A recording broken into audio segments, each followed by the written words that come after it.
las 7:32 y comenzamos en este semestre una nueva actividad distinta, diferente, pero yo diría con una calidez impresionante porque nos habla sobre los dolores que cada uno de nosotros muchas veces sintió, ha sentido junto a nuestros hijos, nuestras hijas, lo complejo que es muchas veces cuando uno ve que se nubla, que se cae lamentablemente en adicciones, y de ahí viene el nombre de esta actividad, que es un poco cómo pasar del dolor, cómo salir de esa nube que muchas veces caemos y cómo se pasa a la esperanza, se sale una vez que nos pega y nos duele estos procesos. Vamos a tener una conversación donde por una parte está Pilar, la doctora Pilar del Río. Ella es psiquiatra que nos va a explicar y contar cómo, cómo funciona nuestro cerebro, qué pasa por nosotros cuando caemos en este tipo de conductas. Hoy día son más relevantes que nunca porque después de las reiteradas veces que pasamos por ciertas conductas durante la pandemia, se transformaron en hábitos, y esos hábitos obviamente son difíciles de modificar, de cambiar, y se requiere mucha fuerza de voluntad.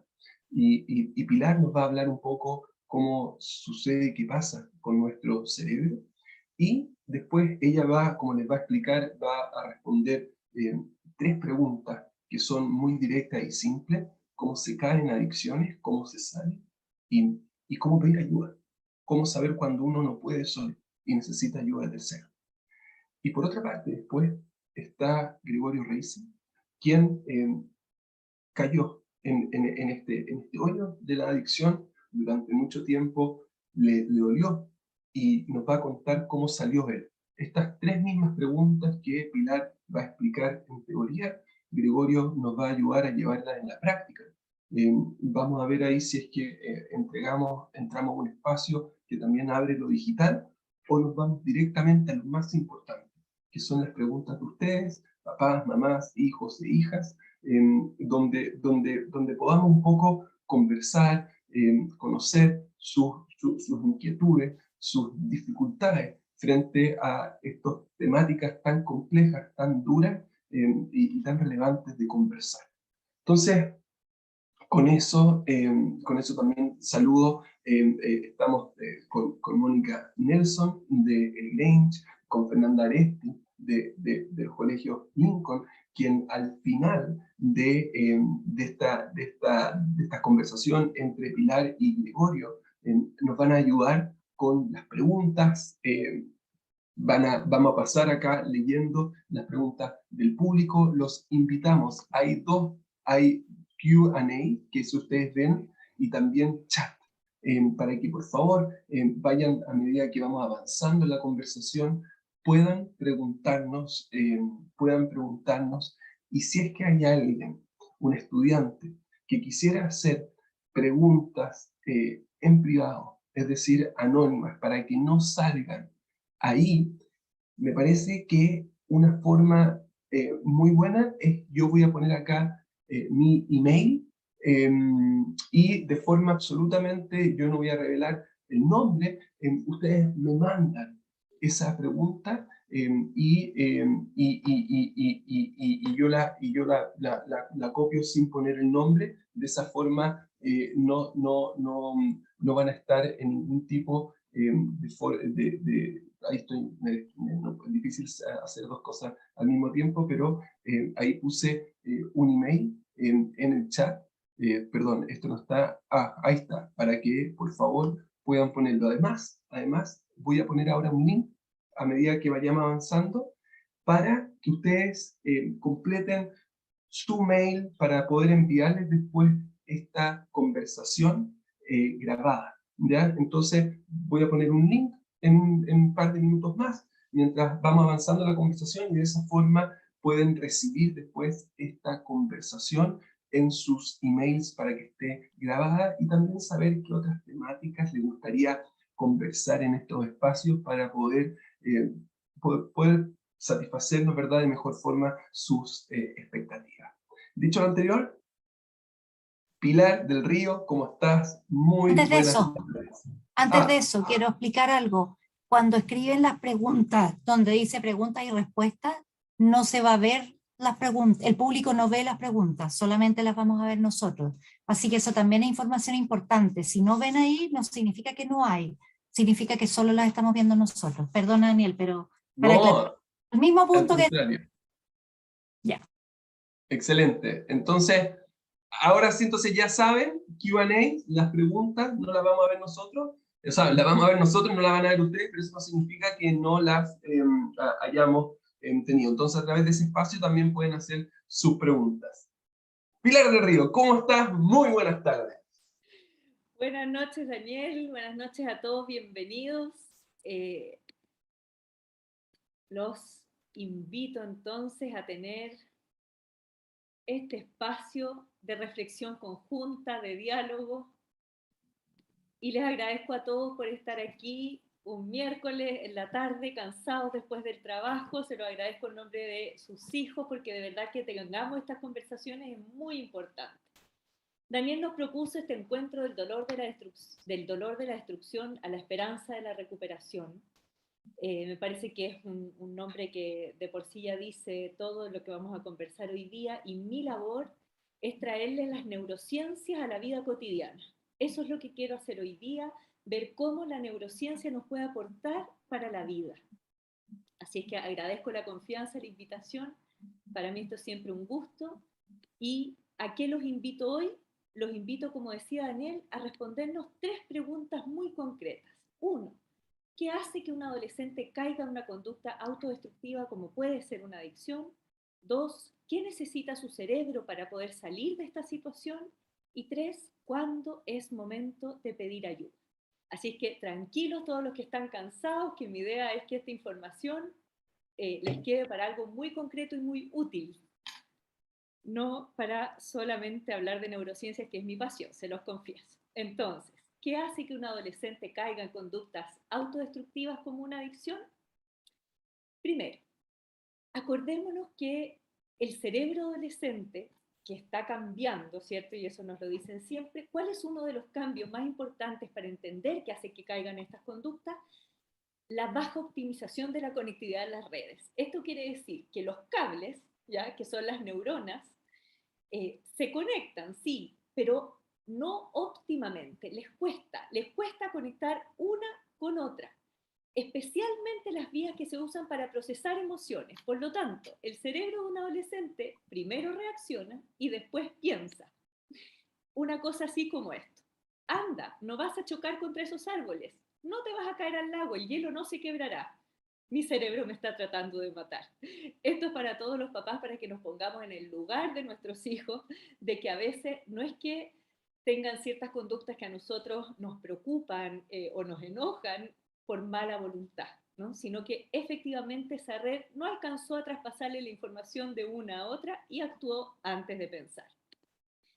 Les quiero mostrar esto a todos, no para que se asusten, sino para que tengamos una actitud de profundo respeto por la complejidad del cerebro y su funcionamiento. Esta es una sinapsis, es cómo se conecta una neurona con otra. No es tan fácil que llegue el mensaje de una neurona a la próxima para que todo eso finalmente se traduzca en que yo esté contento, en que yo esté triste, en que yo me pueda levantar para ir al colegio, en que yo entienda algo para una prueba. No es tan fácil. Tienen que ocurrir muchísimas cosas. Por ejemplo, tiene que ocurrir que el impulso nervioso llegue de una neurona a otra. Para eso es muy importante que mis membranas funcionen bien. Y, por ejemplo, es muy importante que tengamos un óptimo nivel de omega 3. Salmón, palta, aceites sanos o suplementos, para que la neurona pueda depolarizarse. En segundo lugar, necesitamos tener cierta cantidad de químicos adentro de unas vesículas que cuando llegue este impulso nervioso van a salir y van a unirse a receptores en la neurona que sigue. Entonces, si yo no tengo cierta cantidad de químicos, el mensaje no llega. Si mi membrana no funciona bien, el mensaje no llega. Si en el receptor de este mensaje, la neurona que sigue, estos receptores están escondidos, el mensaje no llega. Entonces, a veces, por ejemplo, yo que soy psiquiatra y tenemos que usar medicamentos, el medicamento actúa en una porción muy pequeñita del cerebro, por ejemplo, aumentando el químico en el espacio entre la neurona presináptica y la postsináptica. Ok, aumenta el químico ahí, pero ¿qué pasa si la neurona no se depolariza bien, si la membrana no funciona bien? ¿Qué pasa si estos canales iónicos no funcionan bien? ¿Qué pasa si no se pudo producir suficiente cantidad de químico para que estuviera aquí? ¿Qué pasa si el receptor no funciona bien? Es muy complejo y es casi un milagro que el cerebro llegue a funcionar bien y nos permita hacer tantas cosas que podemos hacer. Entonces, cuando no está funcionando bien, solo acordémonos que no es tan fácil como llegar y decir, ponle voluntad si alguien no se puede levantar. O ya, pues cálmate, no te enojes tanto cuando alguien no puede controlar su enojo. Puede ser que haya muchísimas cosas que no estén funcionando bien en ese momento.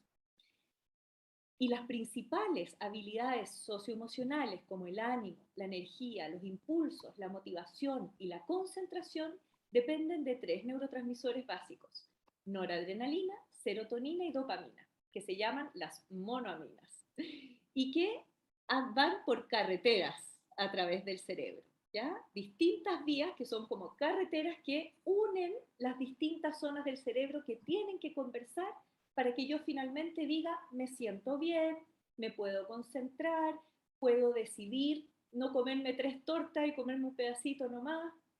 Depende del balance en estos 3 neurotransmisores principalmente y otros. Entonces tampoco es tan fácil como a veces cuando decimos te falta serotonina, ¿no? O te falta algo.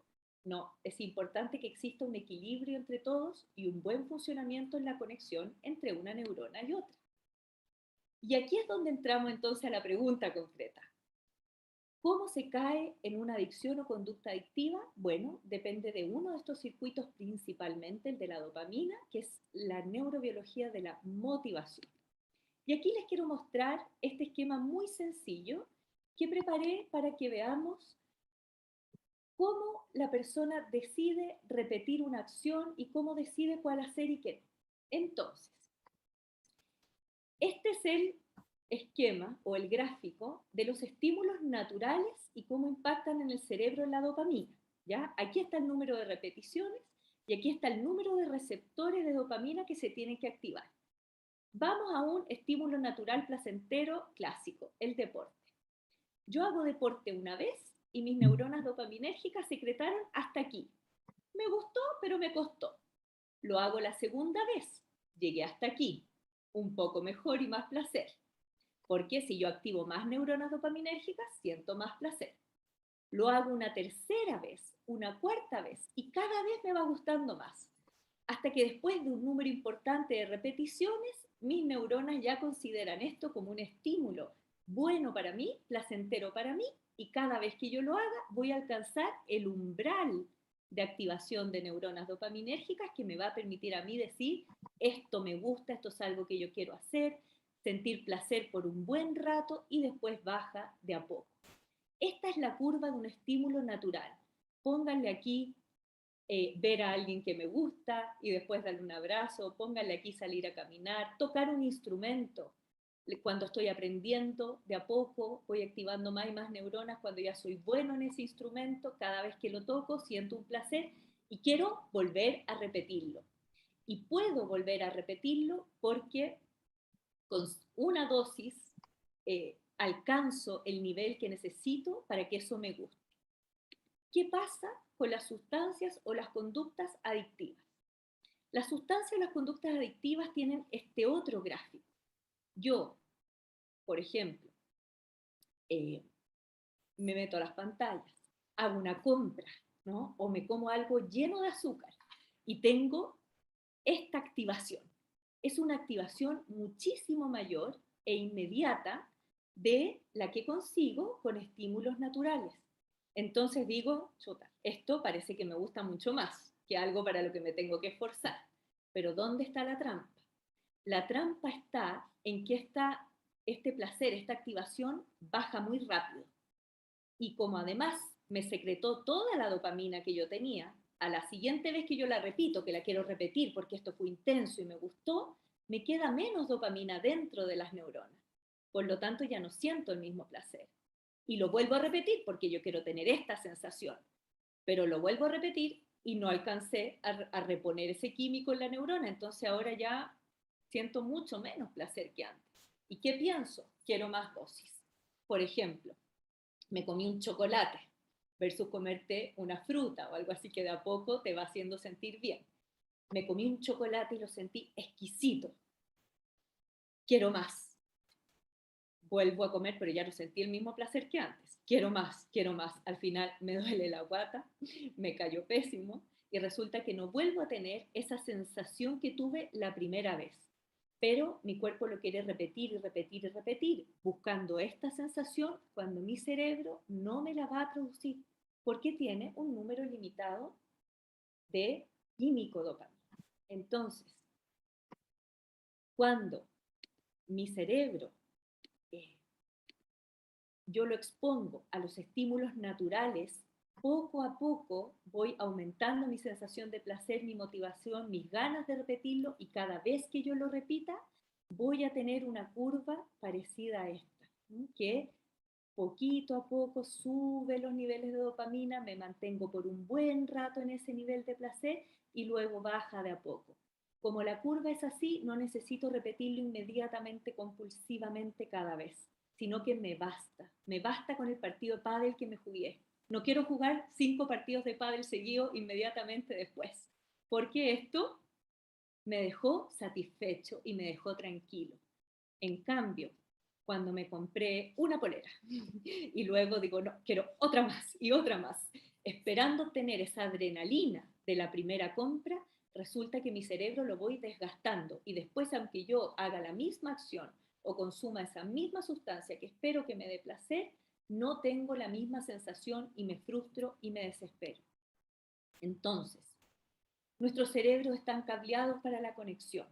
Cuando no obtenemos esa sensación de tranquilidad y de placer que necesitamos para sobrevivir, vamos generando esta búsqueda compulsiva de placer inmediato y activamos el sistema simpático de urgencia, de peligro.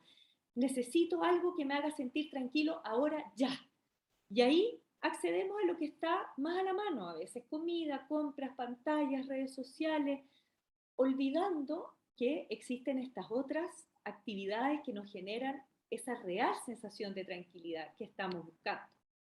Por ejemplo, ¿qué pasa con las pantallas? En general, el principio básico de la adicción, y voy a aprovechar que estamos con apoderados del Lincoln y del Grange para decirles la cita textual de esta psiquiatra norteamericana: "You can never get enough of something that almost works." Nunca puedes obtener suficiente de algo que casi funciona. A eso se le llama sistema de refuerzo parcial intermitente. ¿Qué quiere decir? El gráfico este que les mostré acá, que es como, obtuve este placer, pero después no va a llegar a ese nivel. Y yo lo repito de nuevo y de nuevo y de nuevo, esperando que llegue a este nivel, pero eso ya no va a ocurrir. Porque mi cerebro ya no puede volver a repetir este nivel de sensación porque químicamente no alcanza a recuperar eso.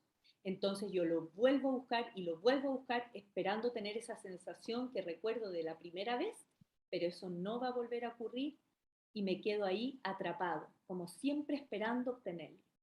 Ahora, otra cosa que implica al cerebro un riesgo de adicción son los estímulos que captan demasiado tu atención. Los estímulos naturales están ahí esperando que uno vaya a buscarlos, son como respetuosos. En cambio, los estímulos adictivos están hechos para que todo lo demás sea menos interesante que ese estímulo. La luz de las pantallas le gana a cualquier otro estímulo que pueda haber a tu alrededor. Y eso es lo perverso también, como que no, si está la luz de la pantalla ahí, es como que no puedes no mirarla. Entonces tiene que haber todo este proceso de reflexión o de pensar qué quiero, qué no quiero. Porque una vez que un estímulo captó mi atención, después me puedo quedar ahí atrapado esperando alcanzar el nivel químico que genera los estímulos naturales, pero que nunca va a llegar. ¿Cómo nos daña, por ejemplo, una adicción específica que es a las pantallas? Nos hace sentir solos porque nunca te da esta sensación de conexión. En Instagram, por ejemplo, parece que estuviéramos conectados con mucha gente, pero nunca te genera el nivel de oxitocina necesario o de dopamina necesario como cuando estamos con otro frente a frente, o cuando alguien nos llama si estamos enfermos, que nos produce alegría, o cuando alguien nos da un abrazo que nos genera oxitocina. La foto de Instagram nunca nos va a generar eso, pero nuestro cerebro lo está esperando y lo busca y lo busca y lo busca compulsivamente. Esto nos estresa, aumenta el cortisol, mata neuronas en nuestro cerebro directamente, y por eso es que más tiempo de pantallas puede generar más riesgo de depresión. Ahora, aquí un dato práctico: los estudios muestran, los papers, que si yo bajo en 30 minutos el tiempo diario pantalla, ya mejora significativamente mi salud mental. Se los dejo ahí como propuesta. Entonces, ¿qué necesita el cerebro adolescente para poder salir de esta situación cuando ya se quedó atrapado en alguno de estos estímulos no naturales o adictivos, ya sean sustancias o conductas? La salud mental es básicamente dos cosas: balance y conexión. ¿Balance de qué?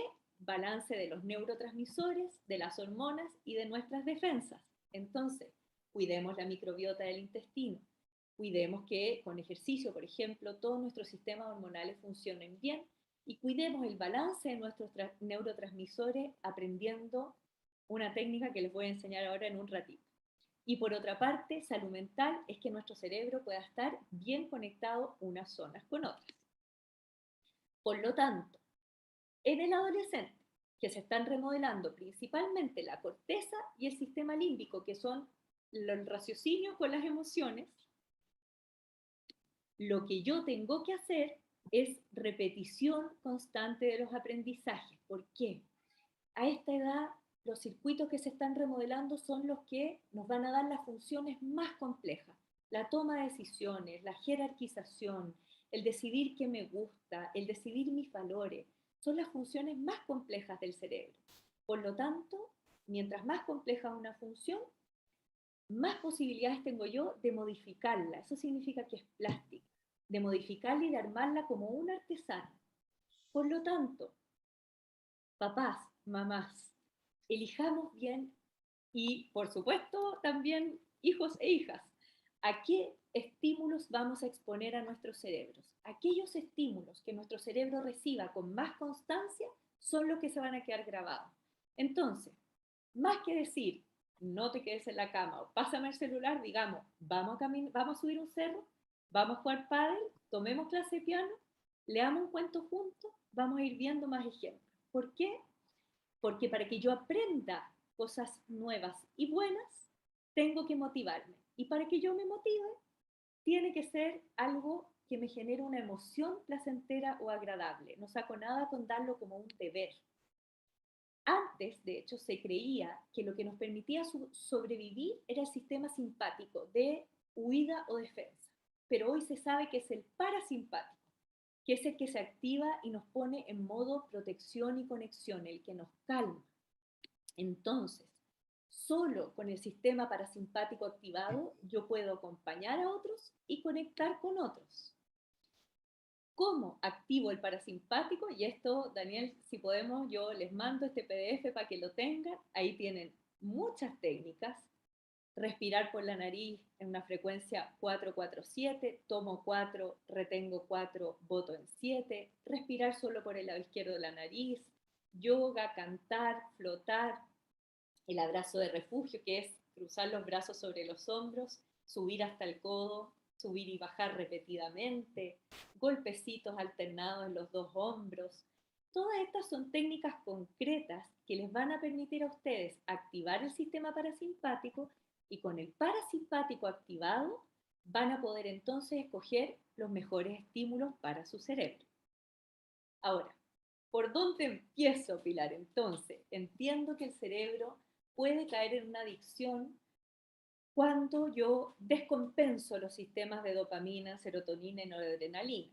¿Cómo se descompensan esos sistemas? Se descompensan cuando yo me expongo a estímulos que activan los neurotransmisores de una forma no natural y por lo tanto me dejan drenado de químicos, y yo necesito repetir y repetir y repetir esa acción para obtener un placer, y eso no ocurre. Eso me frustra, aumenta el cortisol, se mueren neuronas en el hipocampo que son las encargadas de hacerme sentir bien y entro en este círculo vicioso. ¿Cómo puedo salir de ahí? En corto, activemos el parasimpático. Repitamos aprendizajes que nos ayuden. Expongámonos a estímulos positivos una y otra vez. ¿Cómo se activa el parasimpático? Con estas técnicas que les di. ¿Y por dónde puedo empezar? Activando las neuronas espejo. Sincronizándonos cerebralmente con otros, vamos a obtener esta sensación de estar conectados, de estar seguros, que es lo más importante para que en estos cerebros que se están remodelando entren aprendizajes nuevos. Compartir con otros en la misma frecuencia. Un proyecto juntos como armar una huerta, tocar música y cantar juntos, bailar, hacer deporte, no sé, tener un hobby juntos como la pesca o los viajes. Cualquier actividad en la que estemos todos haciendo lo mismo va a sincronizar nuestro cerebro, va a activar nuestras neuronas espejo y también nos va a permitir salir entonces de estos circuitos viciosos. Uno no sale de un círculo vicioso porque alguien te diga, oye, eso no se hace, sal de ahí. Uno sale de un círculo vicioso cuando el cerebro logra recordar lo que es sentirse bien. Entonces, ¿cuándo pedir ayuda? Para que pasemos a escuchar a Gregorio y después podamos hacer las preguntas. Básicamente, cuando la conducta que yo estoy viendo con gran probabilidad refleja una disfunción biológica, porque ahí todo lo que podamos hacer con la mejor voluntad del mundo, como papás, como mamá, ya no va a ser suficiente.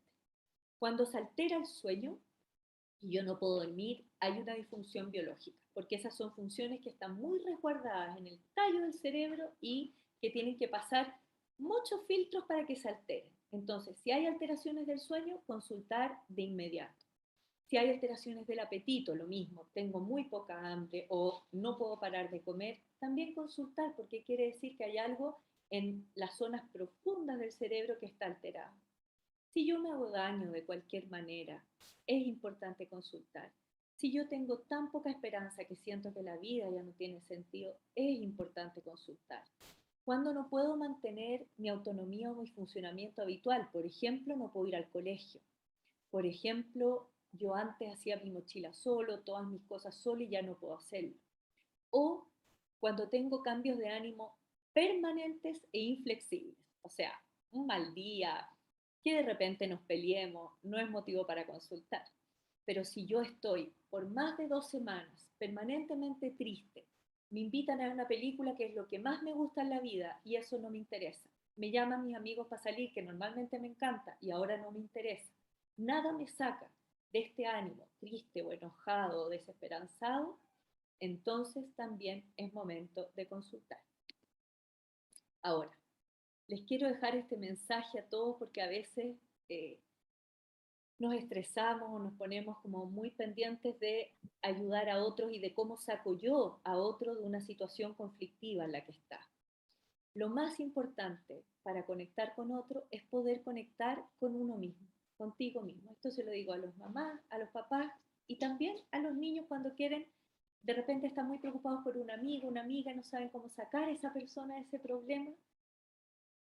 Tú no vas a poder ayudar a nadie si primero no estás muy conectado contigo y no ves, a ver, por ejemplo, cuando uno de los dos papás tiene más o menos paciencia, ¿quién es el que va a ir a hablar con el hijo o la hija que tenemos que retarlo por algo o tenemos que decirles que algo nos preocupa? El que esté más tranquilo, el que esté mejor, el que pueda tener una mejor llegada. Si ustedes tienen un amigo, una amiga que lo esté pasando mal, ¿cómo lo hacemos? Bueno, veamos primero si yo puedo ayudar a este amigo o amiga o si el problema me queda grande y lo voy a tener que abrir con otro. O sea, si ustedes se preocupan también de predicar, practicar lo que predican, ¿no? De que si yo le voy a decir a otro, hagamos deporte o hagamos algo que nos haga bien a todos, también hacerlo conmigo mismo. A eso es a lo que yo los quiero invitar hoy día. Y les dejo este recurso ahí en el Instagram. Yo ahí me dedico a un poco más largo lo que les he contado hoy día, la medicina consciente, porque soy una convencida que cuando a uno las cosas le hacen sentido, sale muy fácil hacerlas. Que si tú entiendes por qué y para qué te estamos dando un consejo o una indicación, entonces te van a hacer hacerlo. más que decir cuando te mandan al psicólogo que ya llegan con lata por decir no me van a dar demasiada más tarea, me estresa más. Me estresa más ir al psicólogo al final porque voy a salir con 1000 cosas que hacer que ya no me caben. Yo les digo la verdad, es que uno sabe lo que tiene que hacer y qué es lo que le hace mejor. Y si la neurociencia te puede ayudar a que eso te haga sentido, bueno, bienvenido sea. Así es que, Daniel, le dejo la palabra a Gregorio y ahí nos Muchas vamos a estar gracias. haciendo las preguntas. Muchas gracias, Pilar. Ahí ya empezamos a ver que hay preguntas y respuestas. Antes de pasar a Gregorio, que va a contar con su testimonio, cómo lo vivió en la práctica, después les quiero, por favor, invitar, ahí hay un link para que si quieren recibir la presentación de Pilar, la charla grabada, por favor lo completen, también que nos den ideas sobre temáticas que les gustaría. Excelente si pueden en ese link copiarlo, ¿no es verdad? Ponerlo en estos minutos mientras pasamos a Gregorio, y de esa forma van a recibir las presentaciones y también este link de la charla para verlo después. Gregorio, Pilar habló, conversó sobre lo que pasa dentro del cerebro. ¿Qué pasa con la persona que vivió esto? Que no es la presentación de la PPT, de la neurociencia, sino el dolor tuyo, después de haber Ajá. vivido tanto año en adicción y posterior recuperación. Antes de empezar, quiero saludar a todos los asistentes y agradecerles que estén acá, porque creo que si hacemos un buen trabajo y logramos transmitir lo que queremos transmitir, quizás podemos ayudarnos a nosotros mismos y a algunos de nuestros hijos. Lo segundo, antes de empezar, es que quiero decirles que yo no represento a nadie más que a mí mismo y que todo lo que yo voy a hablar viene de mi interior, de lo que yo viví. Por lo tanto, esto no necesariamente es una verdad absoluta, sí representa mi verdad. Ya. Dicho esto, decirles que no es fácil abrir el corazón y contar la intimidad de uno, pero con el propósito de que esto les sirva, espero poder responder todas las preguntas que tienen. Yo puedo decirles que seguramente yo vengo de una familia muy parecida a la de ustedes, una familia bien constituida, de clase media, en un muy buen colegio, con muy buenos amigos. Yo participaba del deporte, yo participaba del coro, yo participaba de las actividades del colegio. Y puedo decirles que yo era un alumno profundamente querido por todos mis compañeros. Si tuviese que plantearlo de alguna manera, yo diría que yo era del grupo de los choritos o de los más simpáticos, o no sé cómo se le llamará hoy día, y no del otro lado. Yo tenía un buen pasar en el colegio, excepto por que yo tenía una condición que en mi tiempo no se conocía y no se diagnosticaba, que era un déficit atencional del adulto. Que hacía que yo, mientras yo estaba en clases, yo participaba de la clase, la profesora o el profesor escribía, y mientras escribía parecía que yo estaba muy atento, pero en verdad mi cabeza estaba en las nubes. Bastaba con que pusiera el título de lo que se iba a tocar ese día para que yo ya no estuviese dentro de la clase y estuviese absolutamente en cualquier parte. Junto con esto, e independientemente de la posición social que yo les dije que yo tenía dentro de mis amigos y dentro del grupo, yo me sentía profundamente solo e incomprendido. Yo sentía que todo lo que me pasaba a mí, solo me pasaba a mí y no le pasaba a nadie más. Que lo que yo sentía era algo tan distinto y tan raro a lo que sentían mis compañeros y compañeras, que me sentía un extraño dentro de mi gente. Y eso me hacía retrotraerme en mi mundo interior. Por un lado, yo tenía una activación muy grande social, en la cual yo era muy hábil y lo hacía muy bien, pero por otro lado vivía una condena de mí mismo en mi mundo interior. Junto con esto, también puedo decirles que yo sufría de una muy baja autoestima. Yo siempre sentía que lo que yo hacía era insuficiente. que lo que yo tenía para ofrecer era insuficiente, que lo que otras personas necesitaban y buscaban lo iban a poder encontrar en otra persona más que conmigo. Esa sensación de soledad y de baja autoestima me llevaron a, por un lado, toparme en el camino con ciertas sustancias, y por otro lado, a aferrarme a ellas como si fuesen la salvación. Particularmente, y cuento todo esto porque yo creo que no creo que haya otra cosa que le pueda hacer más sentido a los alumnos que lo que yo estoy contando abiertamente. Yo me acuerdo que cuando yo estaba en el colegio, llegó la época de los bailes, de invitar a salir a una niña y de bailar con ella, que eso a mí me producía un pánico tremendo y un miedo tremendo al sexo opuesto. Yo le había puesto al sexo opuesto el poder de poder invalidarme absolutamente. Y en ese miedo y en ese pánico, yo descubrí, yo tomaba alcohol, por un lado me envalentonaba, pero descubrí algo peor. Descubrí que una manera que yo tenía para no sufrir la negación o la negativa de la persona que estaba al frente mío, si es que yo me enfrentaba sin ningún tipo de sustancia y la persona se negaba a cualquier cosa conmigo, entonces el que estaba mal era yo, el que era insuficiente era yo. Pero si yo me acercaba a esta persona con algún tipo de sustancia encima y esta persona se negaba en las mismas condiciones anteriores, entonces yo sentía que no me estaba diciendo a mí no, sino que le estaba diciendo que no a el alcohol.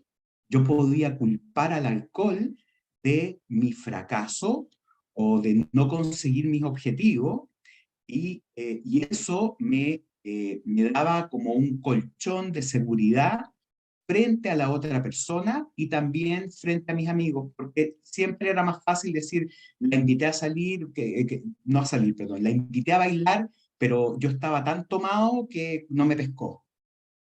Y no me pescó a mí como ser humano y como persona y como hombre. A partir de esto, y me sentí profundamente graficado por lo que Pilar decía, yo fui en búsqueda de más y más. Uno va generando no solamente el no placer, sino que también uno va generando tolerancia.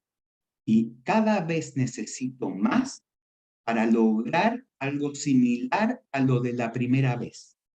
Y en esta escalada es que uno no solamente parte con una escalada en una de las drogas, sino que uno va saltando de una droga a otra porque uno va buscando una experimentación por un lado y por otro lado uno va buscando aquello que te pueda ir subiendo más. Y cuando ya una droga no es suficiente, entonces busco otra. Y cuando no es suficiente, busco otra y otra y otra. Y cuando ya no es suficiente, empiezo a mezclarla y llevando a un estrés psicológico y tensional gigantesco. No quiero seguir ahondando en esto para dar la mayor cantidad de espacio a las preguntas. Lo que sí quiero decir es que para salir, uno, sí se puede. Dos, no es fácil. Es muy difícil. Y tres, les tengo una muy mala noticia a los padres, que es que cuando hay un adicto, cuando hay un enfermo de adicciones, no solamente hay un enfermo, hay un sistema enfermo. Y les digo esto porque todos estamos acostumbrados a que si un miembro de la familia tiene apendicitis, pobrecito, hay que llevarlo al doctor, pero a él hay que operarlo, a él hay que dormirlo, a él hay que despertarlo, a él hay que cuidarlo y él se recupera. Cuando hablamos de un adicto, estamos hablando necesariamente de que tiene que haber un cambio en la forma de funcionar de la familia. Como todos ya sabremos, no existen familias funcionales, todas las familias son disfuncionales en mayor o en menor grado, pero esto es vital, porque así como se necesita esto para salir, también puede ser una muy buena dinámica para prevenir. Y lo voy a explicar después, pero y quisiera graficarlo de la siguiente manera. Si yo soy diabético y tengo una enfermedad crónica, y en mi casa a nadie le importa porque el diabético soy yo, y cocinan con azúcar, y compran cosas con azúcar, y se alimentan a cualquier hora, y me alimentan a cualquier hora, seguramente me va a ser mucho más difícil conllevar esa condición que si es que mi familia se dispone a enfrentar esto como un grupo unido. Y es ahí donde yo puedo decir que los porcentajes de éxito de que una persona salga de la adicción son bajas, porque en general la gente no tiene las suficientes redes de cariño, amor, comprensión que lo sostengan. Yo tuve la suerte de tener una familia que me apoyó y tuve la suerte de tener un grupo de amigos que me apoyaron, y no solamente me apoyaron, se hicieron cargo de mí en la primera etapa de mi tratamiento.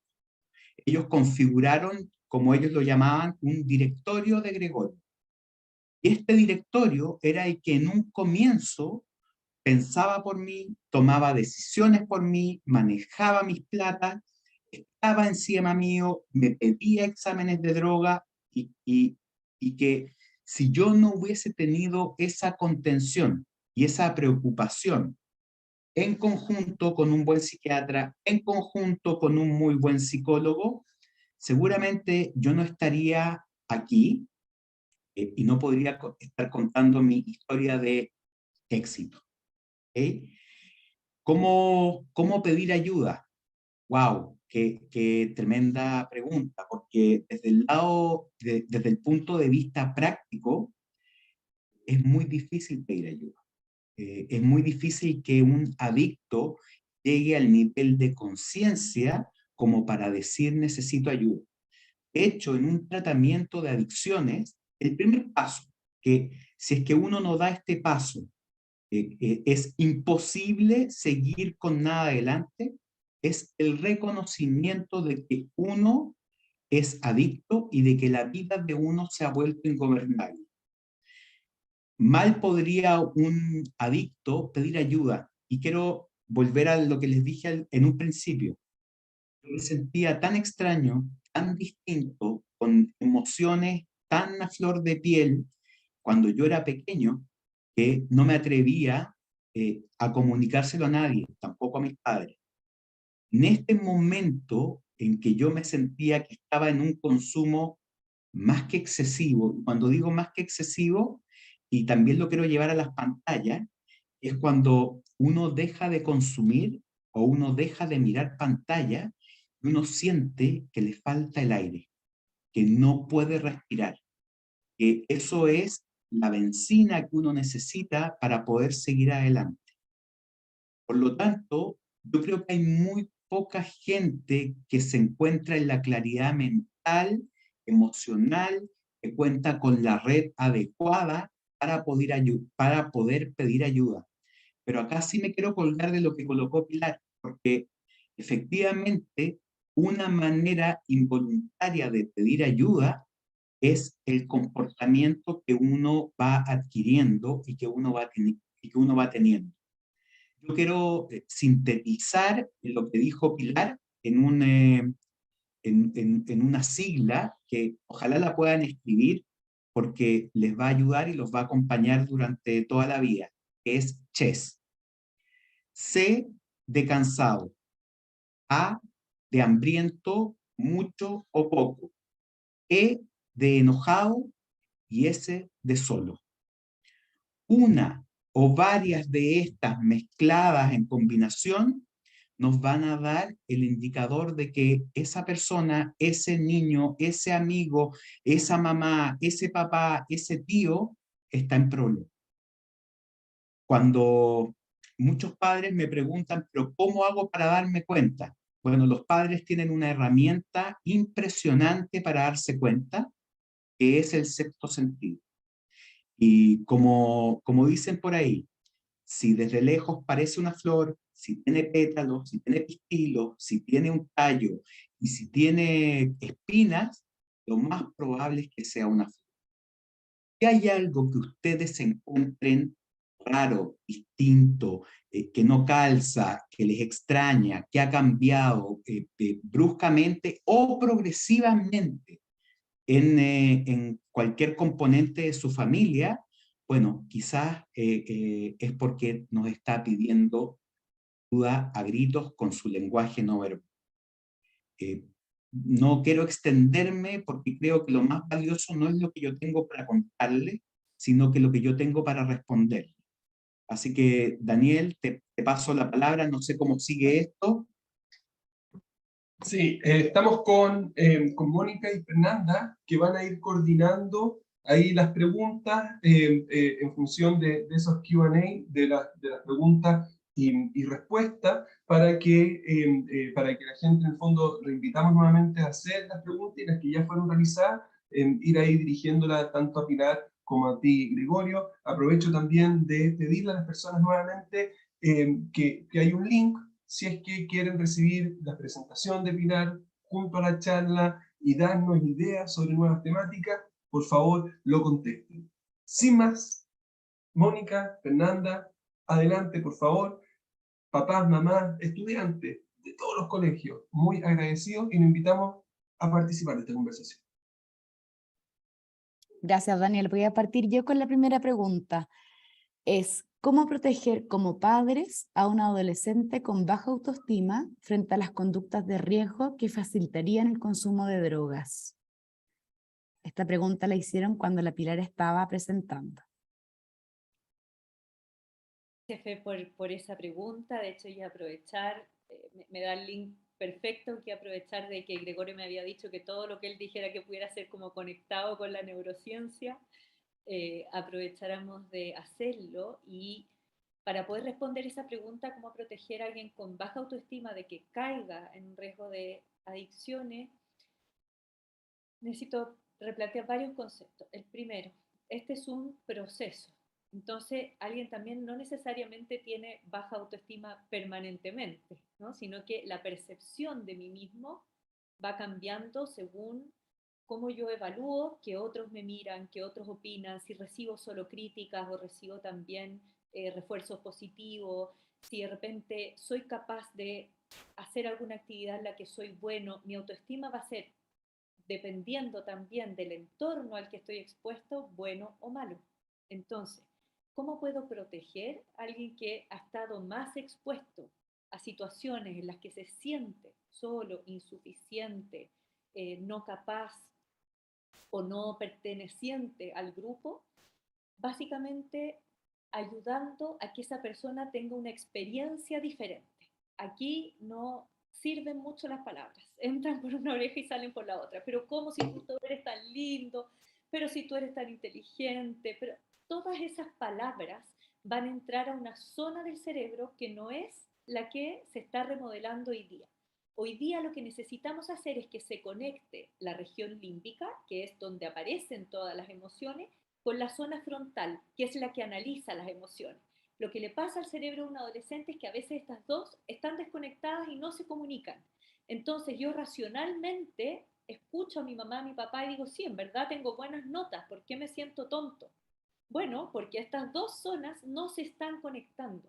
Entonces como papás tenemos que apuntar y como personas adolescentes también apuntar a tratar de tener experiencias que a mí me resulten placenteras. Entonces, la respuesta en corto a esa pregunta es ayudemos a que el cuerpo de ese niño o niña que tiene baja autoestima experimente una sensación de placer, de éxito, de bienestar. ¿Cómo? Sin descansar exploremos. A ver, ¿será que yo lo único que quiero es que esté en rugby, pero resulta que no es bueno para rugby, que le cargan, no sé, porque tiene algo sensorial y le cargan y lo empujen?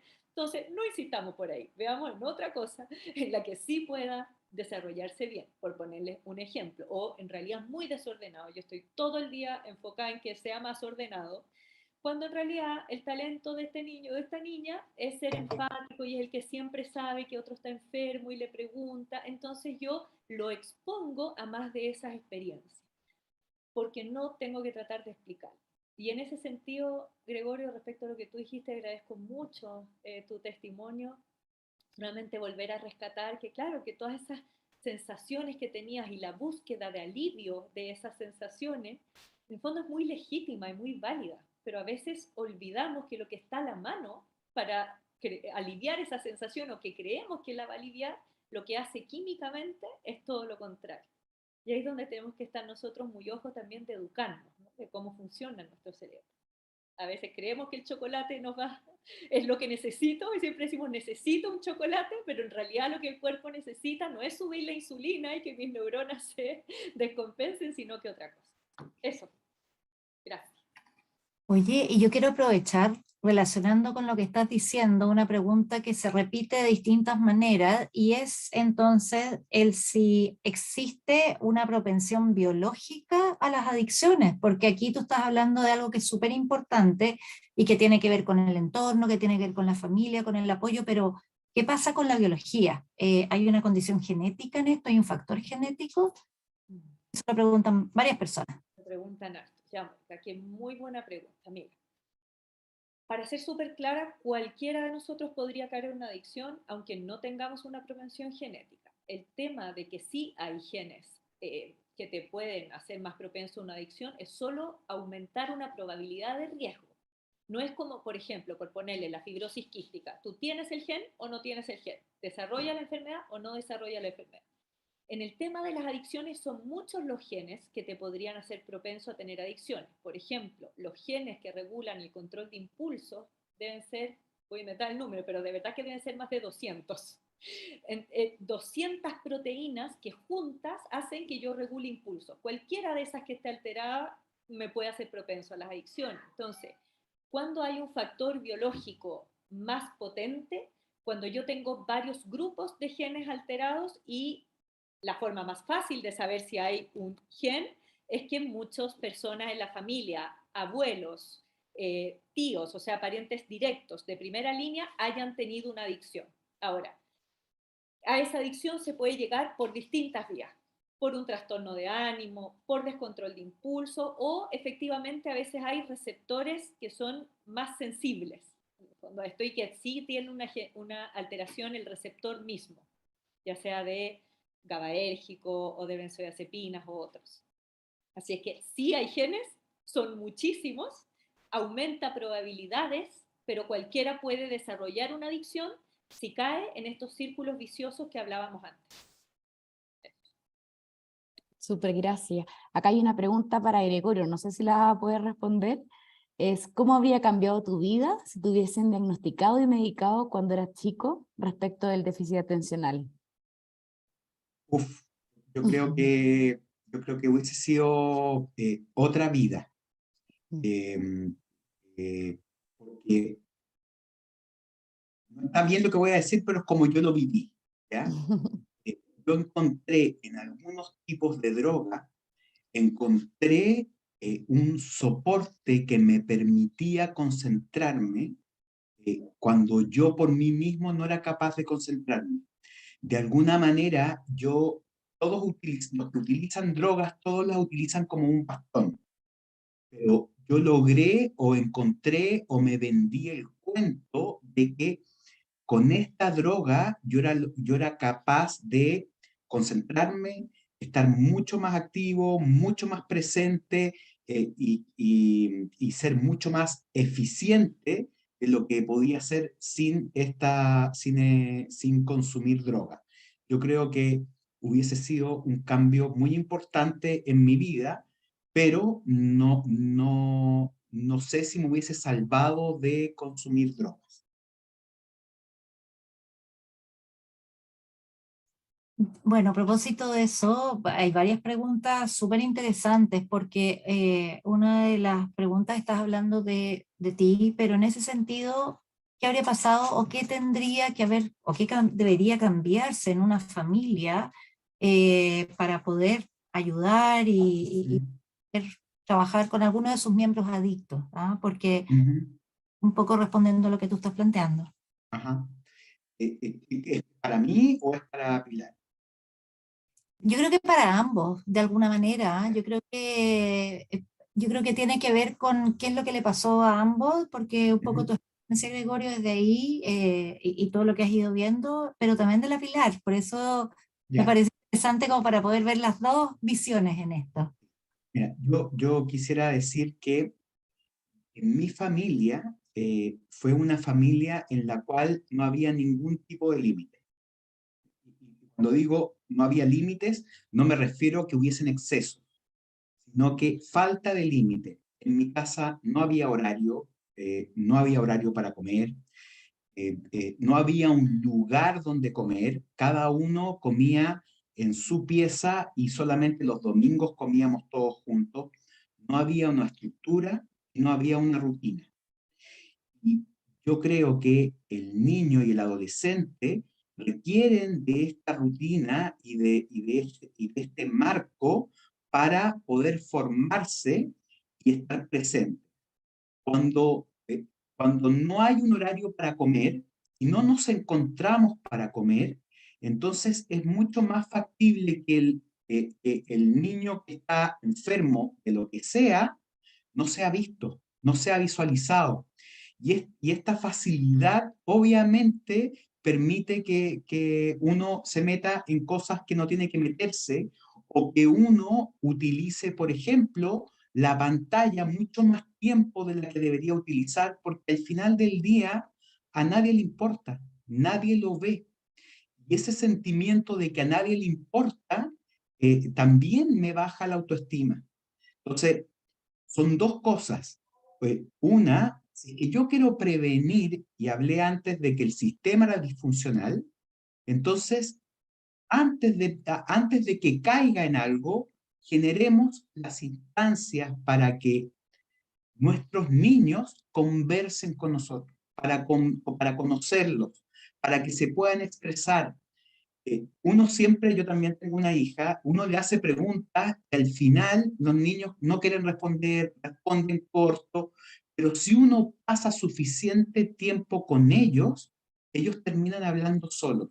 Y cuando hablan, no, te dicen mucho más que lo que te están contando. Te hablan de su mundo interior, de su capacidad de ver, de su percepción, de sus valores, de lo que sienten, de sus miedos, de sus logros, de sus éxitos. Entonces, yo creo que instaurar, uno, rutinas y estructuras. Dos, instaurar lugares y momentos de encuentro, de conversación, de conexión, de vinculación, son fundamentales. Yo creo que son tan fundamentales para padres como para hijos. No sé, Pilar, si tú quieres decir algo, decir que todo lo que dije estuve mal o quieres complementar. Gregorio, todo lo contrario, o sea, es exactamente lo que hubiese dicho y agregar solamente dos cositas. La primera, Jung nos dice a los terapeutas que uno como terapeuta solo puede acompañar a sus pacientes hasta donde uno mismo ha llegado. Entonces, agregar eso. Nosotros como papás no podemos olvidarnos de seguir siempre nuestro camino personal, mirándonos, reflexionando, viendo también qué nos cuesta. A veces pedimos respeto, control de impulso, y nosotros mismos nos descontrolamos, nos enojamos, gritamos. Entonces, un poco más conciencia también de que todos estamos en proceso de aprendizaje, ¿no? Y siempre mirarnos nosotros también, porque vamos a poder acompañar a nuestros hijos hasta donde hemos llegado nosotros mismos. Y por otra parte, solamente reforzar, Gregor, el tema de que desde la neurobiología a veces le pedimos peras al olmo. Por ejemplo, pedimos que estemos súper contentos y con energía y qué sé yo, y no hacemos deporte. O estamos con una alimentación que no favorece al cerebro. Son detalles que yo sé que estamos hasta aquí de escuchar, Pero en el fondo a lo que yo los invito es a decir, a ver, estoy dándole a mi cerebro el ambiente más óptimo para que funcione bien cuando estamos preocupados. Entonces mirar, ya, de toda la educación que yo le quiero dar a mis hijos, ¿qué cosas de las peticiones, de los discursos puedo sacar? ¿Y qué cosas de las acciones puedo integrar o poner como familia que le puedan dar a los cerebros el mejor de los ambientes? Eso, más todo lo que dijiste, Gregorio, que es fundamental. Súper, acá hay otra pregunta que yo creo que yo por lo menos en el colegio la he escuchado harto de parte de los papás. ¿Por qué mi hijo o hija en el colegio tiene un comportamiento amable o condescendiente y en nuestro hogar su comportamiento es de mal genio y poco empático? Esto nos pasa para ambos lados, que en el colegio de una manera y en la casa de otra manera, viceversa. Si los podemos ayudar, Pilar y Gregorio, el por qué pasa esto. Ya. Lo primero es que cuando eso pasa, habla de que estamos bien. Porque cuando alguien está mal en todos los entornos ambientes, y yo siempre digo que alguien que tiene depresión se puede ir al Caribe y está deprimido igual. Si tu viaje al Caribe te hizo feliz, entonces no estabas deprimido, porque depresión es que el cerebro efectivamente se le agotaron los químicos. Entonces, Fer, ¿por qué puede pasar eso?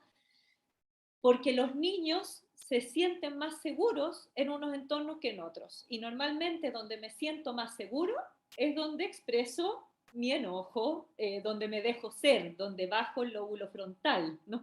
Y corto mi inhibición y me expreso tal cual. Ahora, sé que para el entorno en donde la cosa está más complicada es duro y es difícil, pero yo los invito solo a recordar que no es algo personal cuando ocurre en distintos entornos, sino que el entorno donde está siendo más difícil es el entorno donde yo sé que me pueden enseñar mejor a regularme, instintivamente o innatamente. Así es que desde esa perspectiva, para criar se necesita una tribu, es literal. ¿Por qué se necesita una tribu? Porque necesitamos estar todos los entornos conectados, ¿no? Y ir juntos, y que uno apoyara en una cosa y otro en otra. Así que qué bueno que salió esa pregunta. Oye, en realidad hay hartas preguntas, así que no va a ser fácil esto de estar seleccionando. Aquí yo creo que la Fernanda y yo estamos tratando de alguna manera de integrar para poder como de verdad poder responder a varias. Y hay un tema que se repite, que yo creo que es interesante, que tiene que ver con, a ver, varias cosas y las voy a unir. Primero, como indicadores de cómo puedo saber que están comenzando el consumo, que hay un probable consumo, junto con, o sea, no solamente de drogas, sino también de alcohol, sobre todo en edades en que empiezan a tomar, a probar. Pero también quiero unirla, aunque va a quedar medio amplio, pero con una pregunta que es súper interesante, y es que por una parte se plantea que el tratamiento con metilfenidato u otros medicamentos para el déficit atencional o para situaciones como esta, también podrían tener factores de riesgo, como lo que nombró Gregorio. Entonces, lo mismo que hay otro comentario que plantea que el hermano fue tratado por déficit atencional, sin embargo, con los años desarrolló una adicción a la marihuana y por lo tanto la pregunta es, ¿hay una posible relación entre la medicación y la adicción por una parte y por otra, cómo puede entonces estar uno atento a este inicio de un consumo que puede desarrollarse, convertirse en una adicción? También yo creo que la pregunta es para ambos, en realidad. Hay una parte como más biológica, Pilar, pero también hay una parte que Gregorio puede responder. Así que ¿Te parece partir tú por eso de las ¿Ya? señales? Dale. Sí, perfecto. Lo primero que voy a decir es que los adictos somos expertos mentirosos, somos profesionales de la mentira, somos profesionales de la manipulación. Entonces, bajo esa perspectiva, ya para los padres no la están poniendo difícil. No hay mejor manera de detectar que estar encima. Y cuando digo encima, no es ser una sombra, sino que es conocer a mi hijo, saber cómo está, Saber que cuando levanta un dedo significa bueno y cuando lo baja significa malo. Saber que está triste, saber que está contento, saber que está emocionado, saber que está ilusionado, saber que está decepcionado, saber que está cansado. Si yo conozco a mi hijo y veo cualquier cambio significativo, ya sea en periodos cortos, como de nada de hambre a mucha hambre, como de feliz a enojado, como cambios bruscos. Si es que tiene, voy a dar algunos tips que son como típicos. Si es que tiene los ojos rojos, si es que tiene la pupila dilatada, si es que dejó de juntarse con la gente con la cual se estaba juntando siempre, sus amigos del alma, y ahora tiene amigos nuevos, si es que perdió el interés por las cosas que antes le gustaban y ahora hace otras cosas, si es que está muy cansado, recuerden la sigla que les dije, CHES, ahí está condensado todo, todo lo que puede pasar y todo lo que tengo que ver. Pero yo le diría a los padres de que más que buscar señales, porque ningún niño y ninguna persona va a venir con un cartel diciendo así, stop, stop, estoy metido en adicciones, stop, probé la marihuana, stop, probé el alcohol. No, van a ser señales pequeñas, van a ser señales sutiles, van a ser señales frente a las cuales él va a tratar de ocultarlas de la mejor manera que tenga. Por lo tanto, lo que yo les diría es, uno, si es que los padres viven juntos, que haya una conexión muy profunda entre ambos y entre lo que ambos están viendo periódicamente de sus hijos. Si es que los padres están separados, bueno, hay un bien superior que es el niño y por ese niño tienen que conectarse, tienen que conversar y tienen que saber qué es lo que está pasando con él. Porque como dice el dicho, dividir para gobernar, el adicto es experto en saber qué pedirle a quién en cada momento para conseguir de cada cual aquello que lo beneficia y que le va a permitir conseguir su objetivo. Entonces, si es que el papá le dio permiso para estar en los juegos, en la Play, de 1 a 3, el papá ya le dio permiso. Entonces ya no va a ir donde el papá, va a ir donde la mamá le va a decir, mamá, ¿puedo jugar con la Play de 3 a 5? Bueno, el cabro consiguió de 1 a 5 estar frente a la pantalla. Este ejemplo súper gráfico y súper burdo, porque lo que yo estoy hablando es más sofisticado. Este mismo ejemplo se repite para cualquier droga, para cualquier sustancia y en cualquier lugar. No sé, ¿me vas a retar, Pilar, o está bien? Está perfecto, Gregorio, además tú eres tan experto como yo, desde otro lugar. Y Mónica Fernanda, entonces complemento con la otra gran pregunta del metilfenidato, el tratamiento del déficit atencional y el riesgo de generar adicción. Ahora, aquí dos cosas. Primero, yo creo que todos sabemos que ninguna sustancia es mala en sí misma, sino por el uso que le damos. Entonces, y eso corre para todo, ¿no? Desde la bomba atómica hasta las sustancias que conocemos. Y en segundo lugar, claro, los estudios están hechos para evaluar distintas cosas. Entonces, por ejemplo, hay estudios específicos, muchos, que muestran que el tratamiento del déficit atencional con metilfenidato u otros disminuye significativamente el riesgo de desarrollar adicción. O sea, es cierto lo que dice Gregor. ¿Por qué? Porque ya no se llama déficit atencional, de hecho, hoy día se llama atención multimodal, ¿ya? Para hacer énfasis en que esta es una configuración cerebral distinta en donde la persona no solo tiene un déficit de la atención focalizada, sino que tiene otra forma de procesamiento cognitivo, ¿ya? De atención multimodal. Entonces procesa las cosas de distinta manera, atendiendo a muchos estímulos. Por lo tanto, son ciertas actividades las que les van a costar, las que requieren una atención sostenida y prolongada. No todas. Y esas mismas personas, si pudieran, en vez de estar escribiendo, atendiendo al profesor, caminar en la sala de clase, atenderían mejor. Pero, obviamente, tenemos que adaptarnos a los sistemas, ¿no? Este es un gran tema, el de la neurodiversidad en general, en las salas de clase y en los colegios. Entonces, entendiendo que esta configuración del cerebro es muy riesgosa para el sistema que tenemos hoy día, porque genera baja autoestima, porque los sistemas que tenemos hoy día va a generar un agotamiento cerebral en estos niños. El uso de metilfenidato en los niños que tienen este diagnóstico, porque ahí entramos a otro tema, se usa cuando no hay un diagnóstico clínico. Entonces, un cerebro que de verdad tiene esta configuración y recibe metilfenidato para el colegio con un fin específico, de que pueda concentrarse más en matemática, y lo voy a apoyar también con hábitos de estudio, de que pueda no interrumpir tanto la clase y no ser el que los compañeros ya los tiene chatos, de que pueda organizarse y jerarquizar sus actividades. El metilfenidato usado con ese objetivo, con un buen diagnóstico clínico y con control médico para que el médico pueda pesquisar si hay señales de adicción a esta sustancia, es cuando reduce el riesgo de adicción. ¿Qué es lo que pasa muchas veces?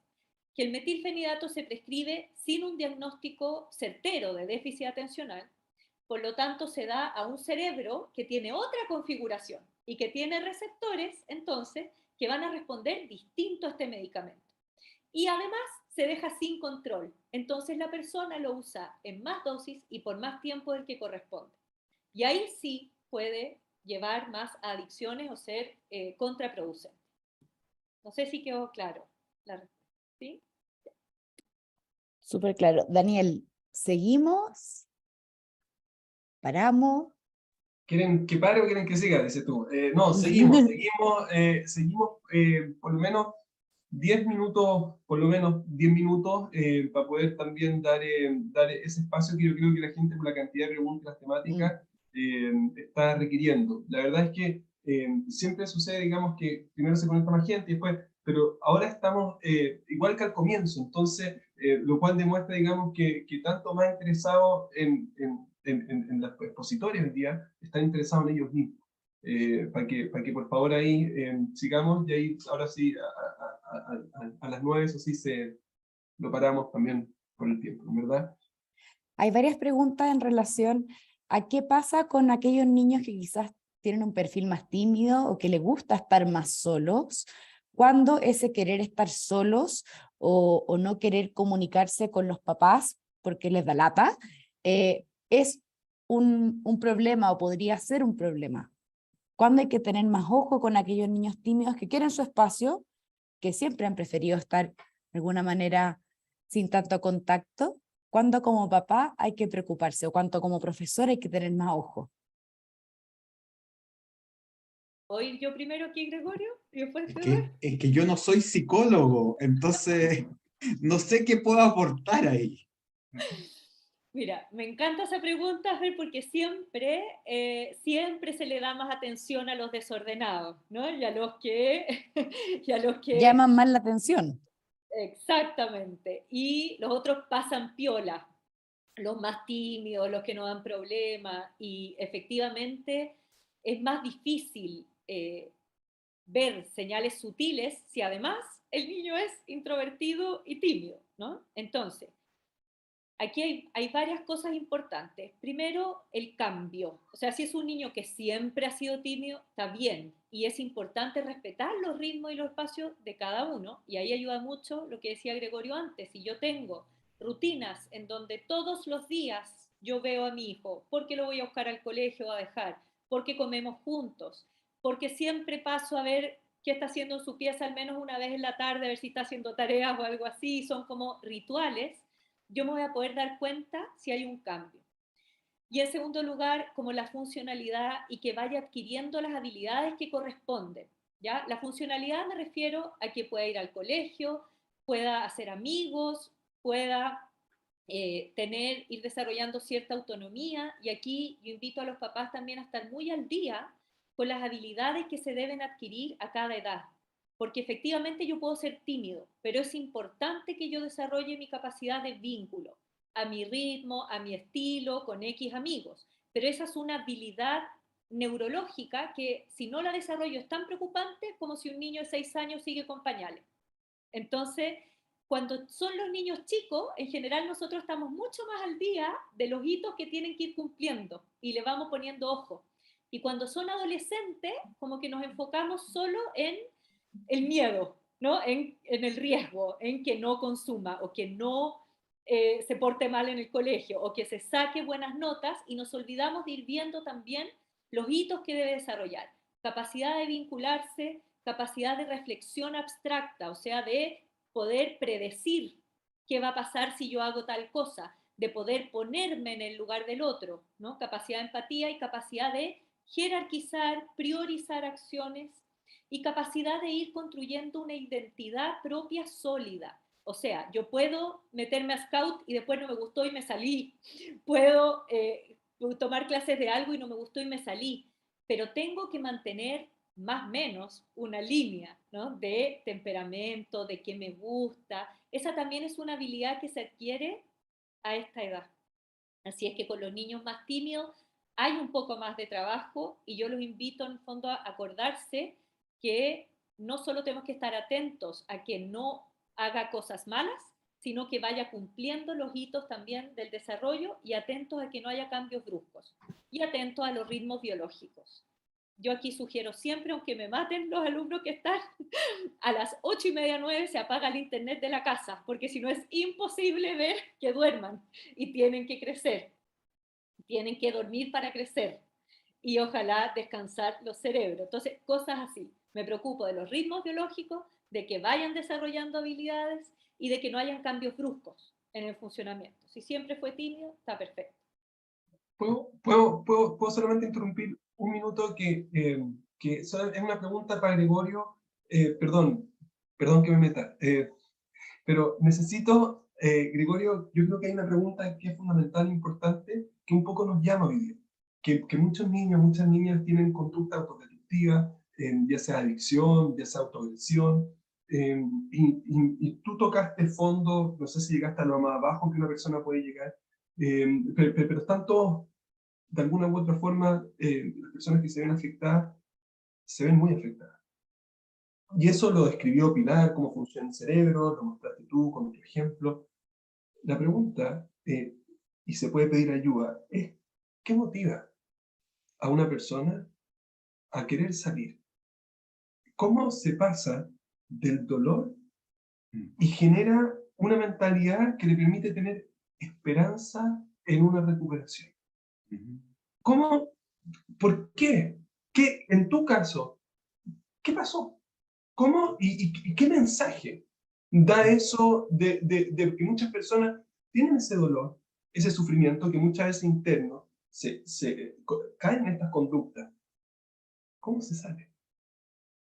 Súper buena pregunta y no puedo más que responderla desde mí mismo porque yo creo que cada uno tendrá su verdadero motivo. En el proceso de la adicción, uno empieza a perder la capacidad de vínculo y la capacidad de empatía. Uno se vuelve profundamente egocéntrico, autorreferente y narcisista.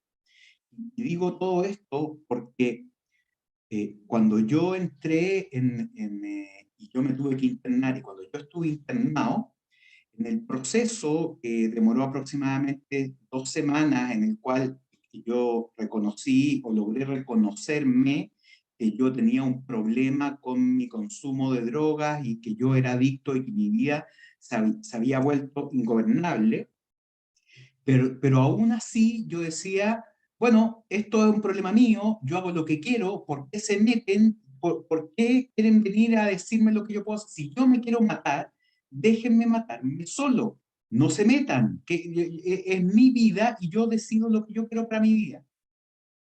Profundamente mirándome al espejo y al ombligo. El día que esto cambió fue el día que yo me di cuenta que los que estaban alrededor mío sufrían por mí.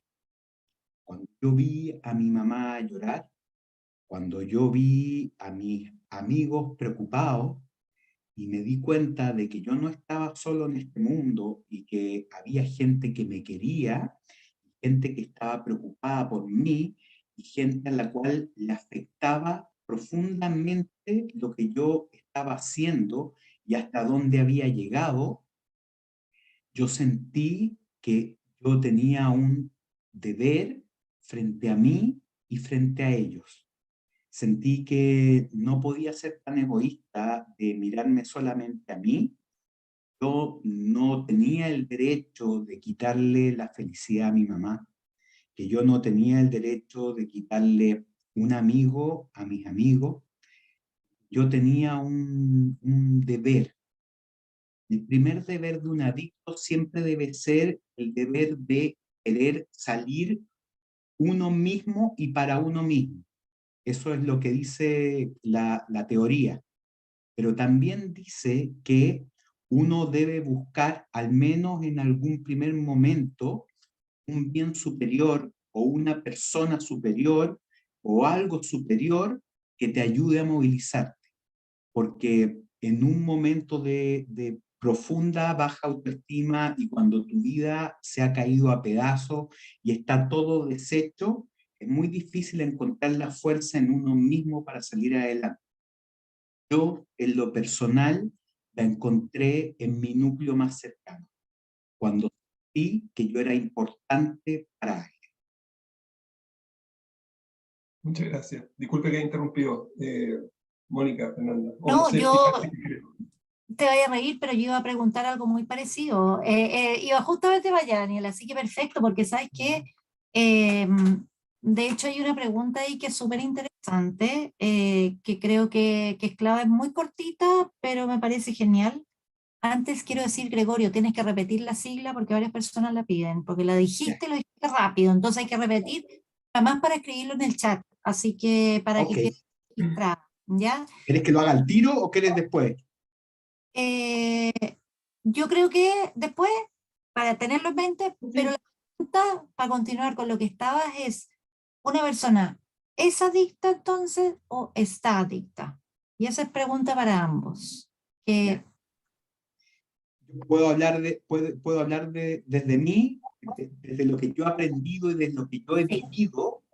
sí, Una persona tiene una condición que facilita la adicción y esto es una enfermedad crónica. ¿Qué significa crónica? Que uno la va a tener toda la vida, pero que uno se la puede tratar durante toda la vida. Yo sé que yo no puedo descansar en mí mismo y decir, oh, llevo 20 años sin consumir nada, quizás llegó el momento de hacer una maldad por ahí, total, ¿qué me va a pasar? Porque yo tuve una recaída. Y yo cuando recaí, en ese momento que yo dije voy a consumir hoy día y nada más, porque solamente quiero recordarme de cómo era cuando yo consumía, quiero tener como ese recuerdo, bueno, fue un año completo en el cual yo no pude parar. Y esto tiene que ver con un TOC, con un trastorno obsesivo compulsivo. Cuando uno es adicto, uno lleva todo lo que hace al límite, hasta la autodestrucción. Solamente quiero darles un ejemplo. Yo soy operado, yo me operé para bajar de peso. Generalmente la gente que se opera para bajar de peso se opera una vez. Yo estoy operado 4 veces para bajar de peso. Y así, todo lo que hago lo hago en grande. Cuando yo comía, yo me pedía 2 pizzas familiares junto con los palitos de queso y me lo comía todo en una sola sentada a la mesa. Entonces, lo que yo diría es que si es que uno sabe que el peligro está a la vuelta de la esquina, ¿para qué tentar al león? ¿Para qué arriesgarse? ¿Para qué tratar de cruzar el río si todos dicen que no hay nada bueno al otro lado? Si yo pudiese dejarles algo es cuídense, quiéranse y principalmente practiquen la herramienta más poderosa que tenemos los seres humanos para cuidarnos, que es aprender a decir que no. En general, todos nos enseñan a decir que sí y todos esperan de nosotros un sí, pero tenemos que aprender a decir que no, porque es lo único que nos va a salvar en la vida. Una persona exitosa no es aquella que dice que sí a todas las oportunidades que le brinda la vida. Es aquel que sabe decir que no todas las veces que sea necesario, cuando eso que está al frente no es bueno. Y que sabe al mismo tiempo elegir aquellos que sí es bueno para él. No todo lo que me gusta es bueno, y por lo tanto no tengo que elegir todo lo que me gusta, sino que tengo que elegir aquello que realmente me hace bien. Si yo construyo este camino como miguitas de pan, seguramente voy a llegar a un buen norte y a un buen destino. Yo pierdo en algún momento esta visión, seguramente voy a caer en malos pasos. Y las decisiones son todos los días, a cada momento, en cada segundo yo estoy tomando decisiones. Cada una de esas decisiones me van configurando en el tipo de ser humano en el que me voy a convertir más adelante. Por lo tanto, la decisión de qué es lo que quiero ser y qué es lo que no quiero ser en la vida, la construyo hoy mismo, no mañana, hoy mismo. Eso, no sé si respondí.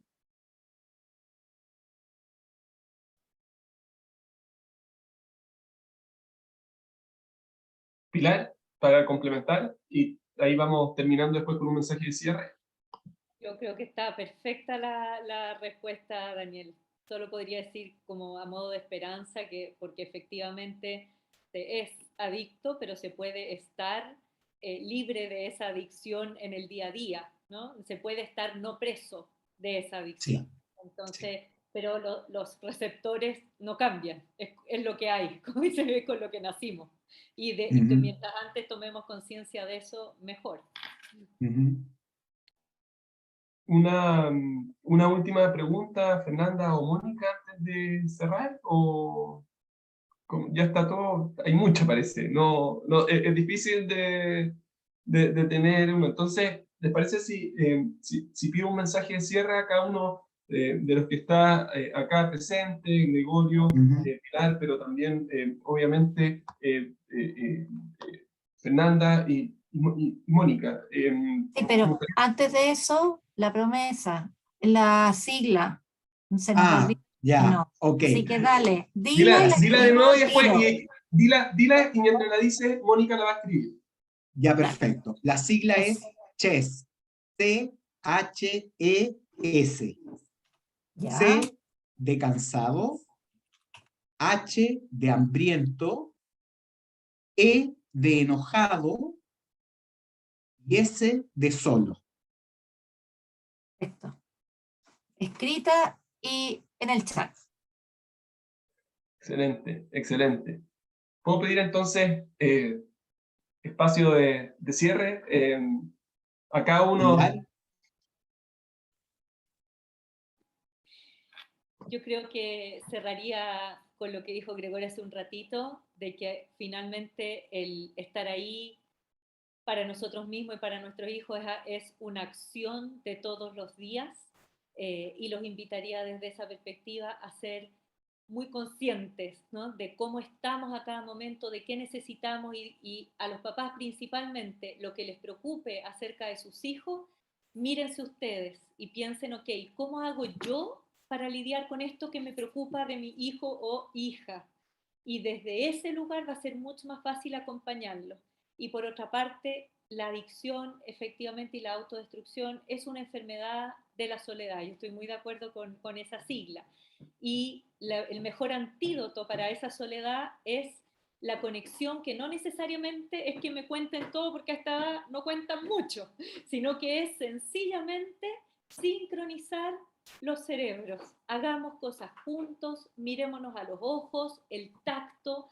Nunca se olviden que nosotros somos seres encarnados todo lo que ustedes quieran lograr tiene que sentirlo primero el cuerpo. No viene de la cabeza y de puramente proponernos cosas racionalmente, sino que tenemos que poder sentirlo y vivirlo día a día. Y lo que necesiten, aquí estoy y los invito a seguir fascinándose con las neurociencias para la vida porque les van a facilitar el camino. Muchas gracias, Pilar. Gregorio. Y yo quiero, para terminar y para cerrar, quiero contarles algo muy personal y terminar quizás con un pequeño mensaje final. Yo durante mucho tiempo me pregunté por qué me había pasado esto a mí, que me recriminé, por qué no lo había podido hacer mejor, por qué no paré, por qué hice esto, por qué mentí, por qué... Y me lo pregunté muchas veces sin darme nunca una respuesta. Y después de mucho tiempo de haber superado la adicción, entendí que no era por qué, sino que era para qué. Y el para qué es estar acá y poder tratar de brindarles mi experiencia para, ojalá que alguien no repita, que alguien tenga un mejor pasado y un mejor vivir y un mejor futuro. En algún momento yo dije, ¿cómo voy a hacer esto con mi hija? ¿Qué voy a hacer? ¿Cómo se va a enterar por otros? ¿Se va a enterar por mí? ¿Se lo voy a contar? ¿No se lo voy a contar? ¿Va a estar avergonzado? ¿No va a estar avergonzada? Y es aquí donde yo quiero dejarles como el último mensaje, es que en la vida todos podemos ser víctimas o podemos ser protagonistas. Yo pasé gran parte de mi vida siendo víctima. Desde que yo me hago consciente y cargo de mí, pasé a ser protagonista y a decidir que yo quiero que mi hija se entere por mí. Y que el haber salido del closet y estar presente hoy día acá, tiene que ver con que yo no solamente quiero que ella sepa quién fue su papá y qué es lo que hizo su papá, sino que yo quiero que ella esté orgullosa de quién soy y en lo que me convertí. Y mi invitación es a los alumnos particularmente a que decidan qué quieren ser en la vida, si quieren ser víctimas o quieren ser protagonistas. Si quieren que los demás sean los culpables o ustedes quieren ser los responsables de las acciones y de las decisiones que toman. Y a los padres decirles, y también a todos los que están acá, que si es que con lo que hicimos hoy día le ayudamos a alguien en un mínimo porcentaje, si es que con lo que hicimos hoy día alguien se sintió aliviado y sintió que no estaba solo y se sintió reflejado en lo que yo decía, y eso va a hacer que tomes acciones en términos de comunicarse con pedir ayuda, con no estar solo, yo me doy por pagado. Yo siento que valió la pena el que todos estemos aquí y nos hayamos tomado este tiempo. Les doy un agradecimiento profundo por sus preguntas y por haberme escuchado y por el respeto que he sentido durante todo este tiempo, y les deseo lo mejor, y al igual que Pilar, yo estoy a disposición de lo que se necesite y para lo que necesite. Muchas gracias, Gregorio. Fer, cierre. Nada, muchas gracias. Nosotros hemos trabajado varias veces con la Pilar, primera vez que estamos con Gregorio, fue un tremendo aporte, estamos felices de que estuvieses también con nosotros hoy día acá. Muchas gracias. Así que nada, muchas gracias. La verdad que los comentarios que llegan en general por el chat son de agradecimiento, de que es muy valioso poder tener el testimonio de alguien que haya vivido, que haya pasado por todo lo que tú pasaste, Gregorio. Así que yo creo que, como mencionaste, más de una persona la ayudaste sin duda. Creo que son varios los papás y los profesores también que estamos conectados acá, donde sin duda nos llevamos un aprendizaje guardadito para siempre. Así que de parte del Lincoln, muchísimas gracias a los dos por estar acá. Muchas gracias. Y Mónica, por favor. Y sí, pues de parte del Grange, la verdad es que es darle las gracias a todos, porque a los dos por hablar, porque además me parece muy interesante el complemento entre vivencia, experiencia y bueno, todo lo que has profundizado pues como coach, pero también con la mirada, que es una mirada de especialistas, una mirada científica. Entonces Es muy interesante poder confluir estas dos percepciones, llegando finalmente a un elemento que creo que es el que hay que rescatar acá, y es el que tenemos que estar atentos, tenemos que acompañarnos y tenemos finalmente que preocuparnos de nuestro bienestar, y por nuestro me refiero al personal y al de nuestros niños, nuestro entorno. Así que gracias, y gracias Daniel también por todo este trabajo, Fer, por el equipo que hemos hecho. Así que eso, y recordar que si alguien quiere que le mandemos esto, el link que estaba diciendo, yo lo he copiado varias veces, así que, y algunas preguntas también he contestado lo mismo. Va a quedar disponible de todas maneras. Así que genial. La única lata son las preguntas sin contestar, pero Sí, otra sesión. justamente eso quería decir. Lamento que no se puedan responder todos, pero siempre es bueno quedar también con preguntas en la vida. Se demuestra el interés, el cariño por nosotros, por su hijo, no tiene límite, y vamos a hacer cada vez que pensemos que hay una excelente actividad con una muy buena temática, con algo que pueda ayudar en algo. Estamos disponibles para eso. Esa es nuestra misión, eso es lo que nos mueve, y estamos contentos y agradecidos de poder haber participado hoy día de este encuentro y haber facilitado este increíble grupo de personas que hablaron justamente del dolor que tiene estas caídas, estos comportamientos destructivos, pero también de la esperanza que nos trae una persona que pasó por todo esto y que nos mostró que sí se puede, y una otra persona que desde la ciencia ayuda a que las personas que caen en este tipo de comportamientos tengan también la esperanza de que se puede cambiar. Queridos, queridas, La Pilar, sí. ¿me soplan por interno? ¿No? ¿No quiere decir nada la Pilar? No, cerró antes. Súper. Cerró antes, sí. Así que, nada, agradecer, y nos vamos a estar viendo en octubre con una muy buena actividad también enfocada en los más chiquititos. Entonces, esta fue más para los grandes, y en octubre vamos a tener una extraordinaria actividad enfocada en los más chicos. Cariños y saludos para todos, que tengan muy buenas noches. Chao, chao.